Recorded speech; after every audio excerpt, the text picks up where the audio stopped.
Again? Hi, I'm Rick. I'm an Raylos, Imperial, what are you a doing little here? older than 30 and a little younger than I'll be right 60. down.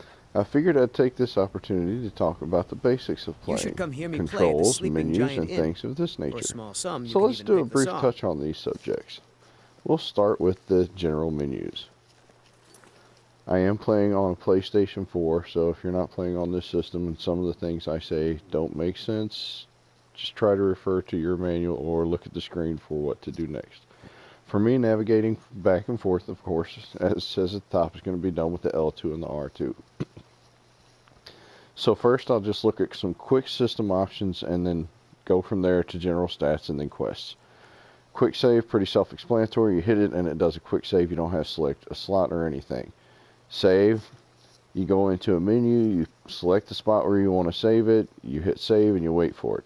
Load, you can go to any one of your previously saved games, select them, and load no matter what game you're at or what point, and it'll go directly to the other game. Mods, I'm not even going to get into that because I don't use mods or anything else like that or have an account set up for them, so it's not necessary. Settings, basic settings for your gameplay, your display, and your audio. This is where you go if you're having problems seeing because it's too dark. Just hit your display and then change the color of the brightness, and then that'll handle that. Controls, if you're not happy with the way the controls are set out or you're used to using triangle to jump or X for this or whatever you like, that's where you go up and make those changes.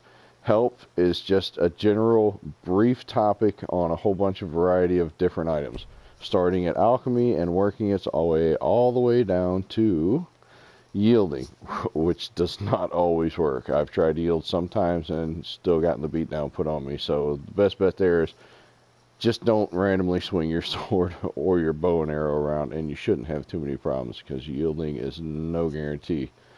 Okay, but like I said, the help is just very, very brief descriptions. It's the descriptions you'll see in the tutorials at the beginning, going from Helgen to here Riverwood, and whenever you initiate something for the first time, like alchemy. I'll use this one as just a brief demonstration. I'll hit X and it'll tell me all this stuff about alchemy, but it will also tell me most of this stuff the first time I go to an alchemy table. So if you're paying attention as each of the cues pop up during gameplay, you'll never need to come for help. However, if you miss something, great place to come just for a quick check. If you can't see it here and you missed it during gameplay, you know what to do. Just Google it. And then we get to quit, which is pretty much self-explanatory. Next, general stats. They're just that, general stats. I move up now with the directional pad and then on the right side with the right stick. It's just general knowledge. How many places have I been? What have I discovered? How many days? You can read it for yourself. One important thing to note here is the training sessions. You can train 5 times for each level. But once you've trained those 5 times, you'll have to level up in order to train. Now, this does not carry over. So if you go straight from level 1 to, say, level 4, and you don't train those times, those are training opportunities that you have missed. Not to say that it'll affect the gameplay too horribly much, but it might take you a little longer to max out some skill lines that you don't use. Okay, fair enough. Next we go to quests. It's just general quests. It tells you how many you've been on, how many you've accepted, and all that other good stuff. The good thing about this is it breaks down what the different factions are and different storylines are, more or less. At least the main ones. You got the Companions Quest, which is more or less the Fighters Guild, the College of Winterhold, which is the Mages Guild, the Thieves Guild, self-explanatory, Dark Brotherhood, if you're not familiar with that, it's a guild of assassins, and then the Civil War Quest, which is the whole Stormcloak and Imperial Rebellion, which is a side story to the whole Dragonborn quests.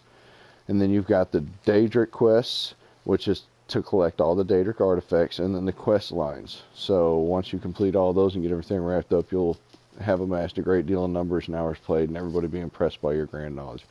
Or not, maybe just have fun doing it all. And now we get to the combat. Again, I use my right stick, and it just tells you your basic combat stats and stuff like that. Magic, how much you like to use and what kind of stuff you like to use. We'll get to the shouts and words of power and all that stuff a little bit later on. Crafting, this deals with both enchanting and blacksmithing.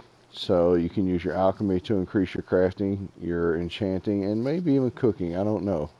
I'm not a big cooker. Wings plucked. Okay, that's got to be butterflies. And then crime. If you're all about living the life of crime, you can track everything right here. I try to more or less not be too much of a bad individual. If the quest target calls for the crime, then I'll do the crime, but short of that, I'm trying not to get involved with too much underhanded stuff. It really slows down gameplay, and if you go into prison, you start losing skills and abilities you have to build back. It's really just not worth it to be messing around trying to pick locks and steal stuff from other people. You have more than enough opportunities doing Thieves Guild questline missions to hopefully take care of any kind of pilfering fondness you might have. Okay, and with that, we'll move on over to quests. Quests, it's easy enough. You just move up and down the menu and you select or deselect whichever one you like. When you get miscellaneous quests up there, you can move left or right to select and turn on or off each individual miscellaneous quest. I don't have any right now because we haven't got that far in the storyline, but that's okay. We'll see those later, and I'll talk about them then. Alright, next we'll go from the system in the quest menu into the items and abilities menu. Alright, from here, this is a circle for me to push to get to this menu on the PlayStation 4. I can push right or left and come right back to this menu. However, if I go up to skills or down the map, I'm going to have to back out totally to come back in. So I'm going to start with the items. Push right to go to items, and it breaks down all the different types of item has based on what they specifically are. Weapons are self-explanatory. Apparel is self-explanatory. These are all the things that add up to what you can and cannot use or not use. There's really no limiting factors on your armor or your weapons. If you have it, you can use it. However, being able to build it, maintain it, or upgrade it is going to depend on a wide variety of skills. And we'll talk about those later on as we develop those. Same with apparel. Potions, you can find them, you can make them. I enjoy potions, both making them and find them, because they're light and they're worth a lot of money. So usually I just create potions and find potions to sell them. Almost never do I actually use a potion for any kind of gameplay activity. It's not to say they're not useful. It's just to say that I try not to get myself in situations where they're needed. Food, almost entirely useless in the game. I mean, it does have some minor benefits, a little bit of health of this for a little while. Mainly for food, I just try and keep a little bit of ale and a little bit of wine on hand for the locals that like to ask for it. That way I have it right then when they ask for it. Here you go, have it. And then I'm done with it. I don't have to come back or say, sorry, I don't have that guy. Ingredients, alchemical ingredients. I always try and collect these up as many as I can of whatever type as I can, and sometimes it does get to be a weight issue, so it's something to keep in mind and keep your eye on. We'll get into alchemy a little bit later on, but it's one of my favorite parts of the game because it's such a useful tool and instrument. Books, exactly what they say. This is where you get your books. If skill books are usually books that have a value of 50 or more, so reading them, if you haven't already read it, will get you 1 point in whatever skill that book is geared toward, unless you're already at 100, in which case it will do absolutely nothing.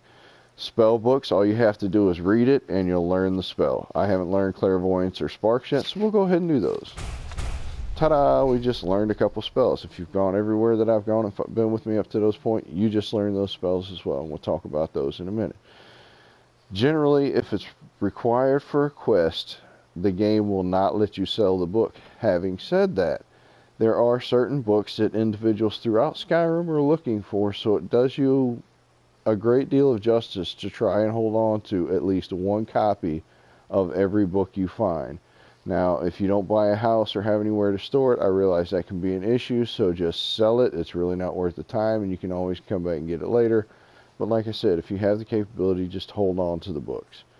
Keys are a non-issue. They don't weigh anything, and they open doors or don't open doors. Some you need, some you don't need. A lot of them you can just bypass with some good old-fashioned lock-picking skills. Miscellaneous is exactly that. It's everything else to include junk and crafting materials. This is where you'll be carrying stuff to make iron weapons, leather, whatever, wood. This is where you carry your pelts to make leather, or if somebody asks you to kill, I don't know, say maybe 10 bears and hold the pelts, this is where you'll find them.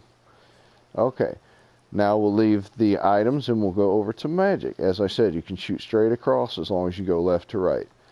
Over in magic, we'll find all our spells. We'll see which ones specifically we favorited, and then they'll be broken down into different schools.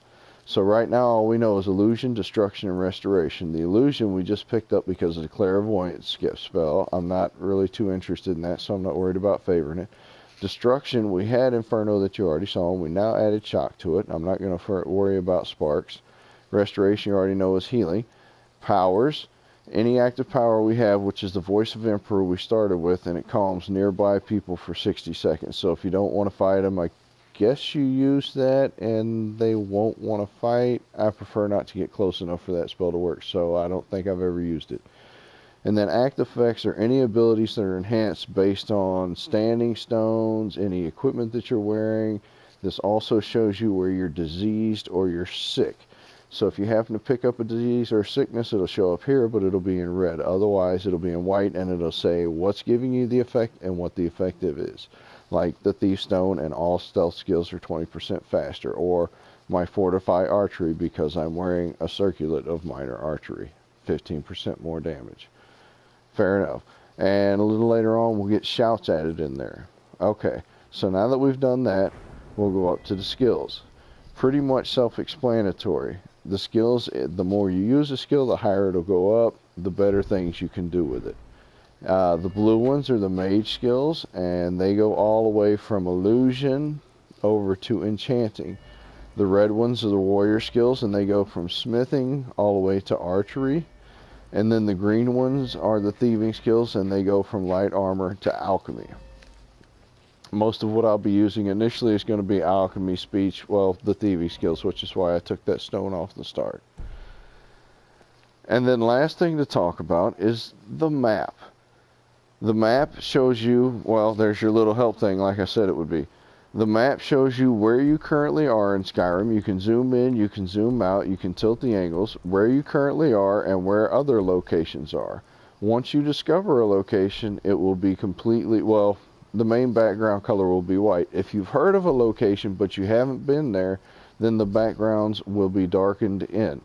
So all the ones that I have heard of but have not seen since we've just started out are the major settlements and cities. So right from the start, as long as I make it to some place that has a carriage, which the closest for me is Whiterun, I can then take a carriage to any of these other major cities. And then once I've discovered them, I can fast travel right there. That will save a lot of time in the future when it comes to going back and forth across great distances on a map. Because as you'll see coming up, it takes a long time to walk from one place to the other. Okay, now from here we can also get to our journal, which we saw earlier under our quests, which we don't really care about. We'll hit square and that'll show it on a map, or we can do a local map which shows us very closely the area we're at, which can help in dungeons if you find yourself lost. And then we also have the current location button, which will drag us to where we currently are if we get lost looking around the map. And that about covers it for the general who are we, how do we get here, and what are we doing session. I hope to see you again soon. If you have any questions, feel free to ask. See you later. Bye.